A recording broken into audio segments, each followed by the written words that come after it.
Hello, I'm Thinev. Today I'll be talking about a bird that has a distinctive blue eye ring. The blue-faced Malkoha. The blue-faced Malkoha or small green-billed Malkoha is a non-parasitic cuckoo.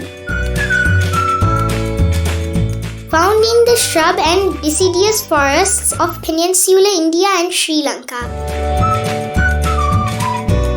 Long-tailed grey cuckoo with a pale blue eye ring and ivory-colored bill. Note the broad white tips to the undertail feathers. Male and female are alike. Clambers about in trees and thickets, either singly or in pairs. Inhabits lowland and hill areas where it favors thorny shrub and second growth. Their calls are like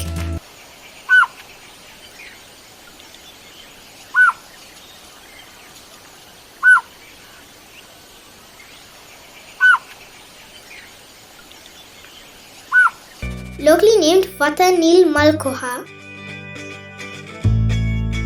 I have seen blue-faced Malkoha in Walawe National Park. Close to Walawe National Park is another attraction called Elephant Transit Home. It is a place where they take care of orphan baby elephants until they are reintroduced to the wild. You find the smallest of baby elephants in this place. They are so adorable and cute.